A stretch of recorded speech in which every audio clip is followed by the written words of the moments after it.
right, welcome back. We are in Atlanta, Georgia at the 2025 NRTCCA conference. I still wish we had a shorter name. And I have Motorola, and I'm going to let you say your full name. I know it's Mahesh, but I cannot pronounce your last name. It's Mahesh Saparishi. There you go. That sounded way better than if I would have said it. So it's phonetic. Yeah. It's just scary, but it's phonetic. How are you doing, brother? I'm doing well, thank you. Thank you very much, first of all, for coming out and honoring what we're doing. You spoke today. Very great speech. Motorola is one of the, anchors of law enforcement. Me out at Fort Worth, we're Motorola heavy, and you guys have a lot of great products. The last thing that you guys had come out with that we was really pumped about that finally made it to us, because you know how it goes with cops, was the NXT. Mm-hmm. 6,000, is that what it is? NXT, the radio that has the screen where I can see where I'm at with the mapping system, all that stuff. Super. The N70 probably. Loved it. Loved that product. My guys out in the field, I'm a sergeant now, so I don't really have to do that, but love that stuff. But Mahesh, can you please tell me, first and foremost, what brought you out here? When we think about data today in law enforcement, there was a time when data was hard to find. Data was siloed.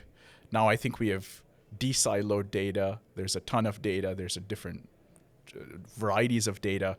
But the problem right now is that it's so easy to be overwhelmed with data. Yep. So where once you didn't have enough data, now you have too much of it, and both of it has the same consequence. You can't find what you actually need. Yep. I think RTCCs are one of those powerful integration sources of data of all sorts, and really to make it all actionable.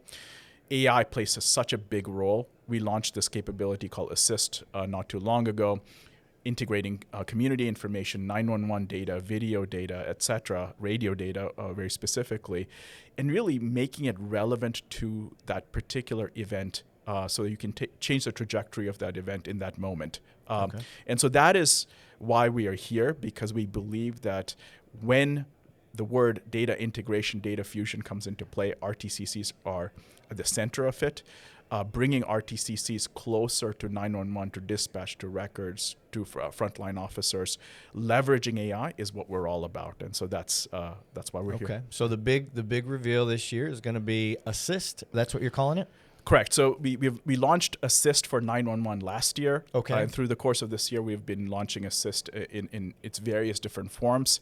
Think of Assist as one AI assistant that straddles every single application that a public safety workflow entails. So everything from going from 911 to dispatch to records to evidence to what we launched as SVX, which is a body-worn camera RSM combination, which connects to the N70s that I think you use, your department uses.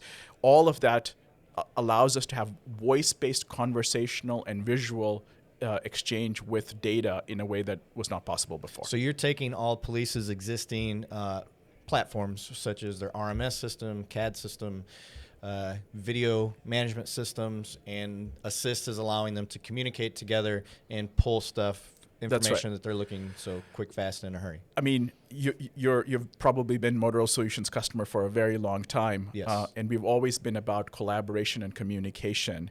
What we're enabling with Assist is the ability to collaborate and communicate with data directly. So have a conversation with data, and that's what Assist really enables you to do. Excellent. So that is kind of the theme with the NRTCCA, as it is anyway, is integration. We always want our stuff to work together and to communicate. And with what it sounds like with what Assist is doing, so for our members out there listening and you want to figure out more about this, from what I hear as a cop, I'm hearing that you have just created something so I don't have to go into RMS, start searching, I can't find it here, and let me go over to the CAD system now. We all know that takes a lot of time.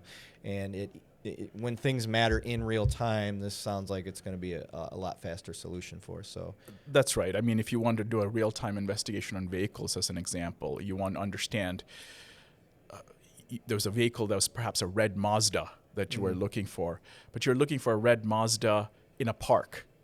Well, you can search for that, and it's a conversational search, and you just say, show me all red Mazdas in a park. Okay. And so not only do we understand the fact that there's a make and model associated with it, maybe you didn't have the license plate number, but in the background we see that it's a park that is the background for that particular vehicle. That now gives you enough of an information to do that real-time investigation at the RTCC to take the decisions that you need to take. Excellent. So now, how far down the rabbit hole does this go? I understand that it's for real-time crime centers. That's great. Can officers in the field use it? Yes. So if you're starting to use an N70 or an Apex Next family of devices that we have launched, you can have conversational queries associated with it. So you can leverage the SVX Body One RSM, Body One Assistant, effectively at this point, and ask it for the same query that you would have typed into a user interface. And if they're as we progress here, we're not there yet, but as we progress here, you will have an application on the screen of that phone where if the result is visual, you will see that result on that screen. Oh, awesome. Yeah. Okay, so me looking at it, my guys, let's say I don't have any Motorola stuff or whatever, but my guys are like, hey, have you seen this assist? We want it. Yeah. Realistically, what can I tell my guys to expect on that rollout? How long is that going to take for the real-time crime center to have it? So if you have Aware, which is our real-time crime center platform, which we do today, then Assist is effectively something that sits right alongside it. Okay. It's fairly rapidly deployable. Now, if you have 911, we have Assist for 911, and then the two elements start to talk to each other. Okay. So things like call summarization, being able to understand things like addresses, locations, license plate numbers, all of those exchanges happen. The 911 integration depends upon the platform you have. If it's Vesta 911, we can obviously integrate with that. If it's Vesta Next, which you probably don't have yet, but right. that would be the next platform that we integrate with as well. Similarly, for the digital evidence management, we can integrate with that to make sure we're pushing the right pieces of information out to evidence. If you want to share it out, and redaction is a capability that you need there, Assist helps you also redact. And the nice thing about that is we have something called Assist Chat that we launched for free for all agencies to effectively use.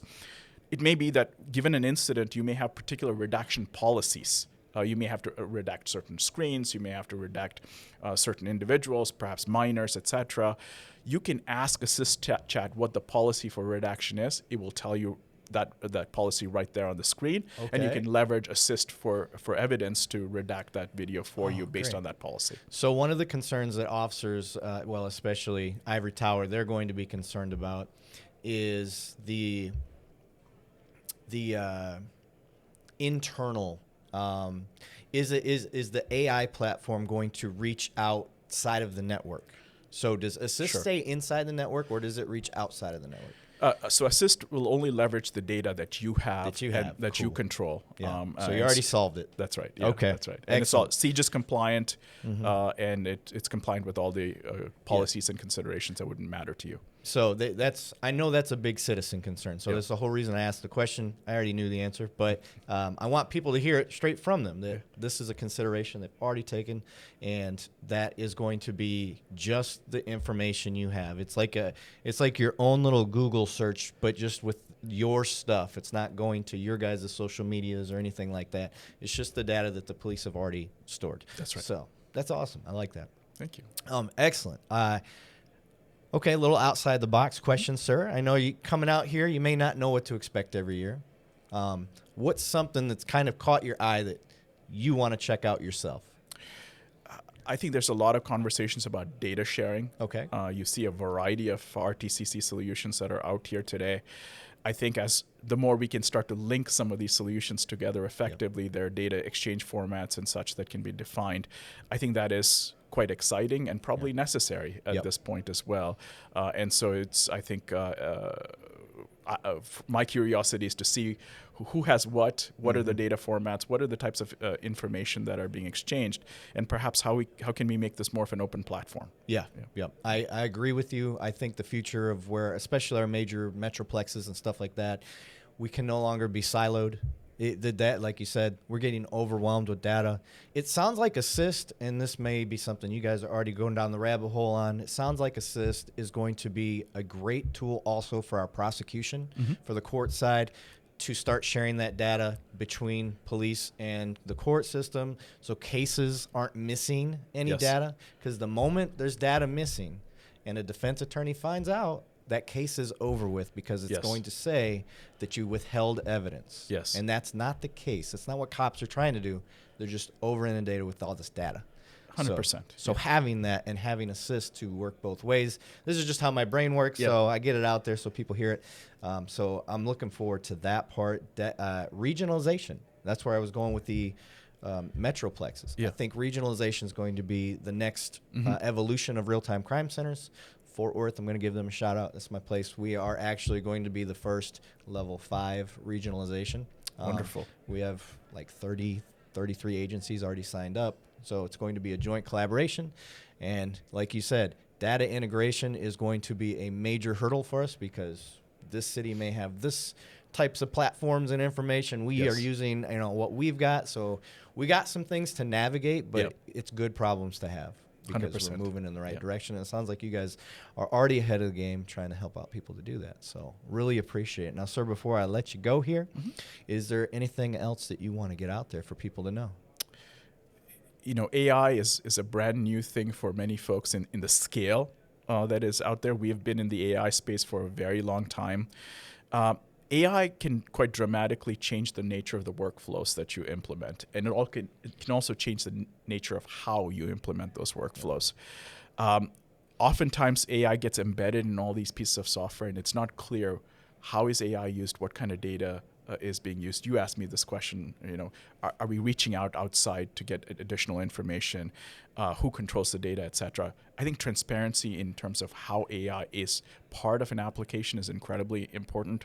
We were one of the first to introduce AI labels to just add to that transparency. Yeah. And we think that is, from an industry standpoint, incredibly important because how you effectively use AI is a function of knowing what the implications of using AI in that particular situation is. Right. I agree. Excellent. Well, sir, I hope you have a good time here at the conference. It sounds like somebody's knocking on our door, but we are going to, we'll wrap this up with you. I want you to get out there and start talking to people because it's very rare that we have someone of your stature out here. So we're very honored. So thank you very much for coming out. Thank you for having me. Thank you for doing this for us.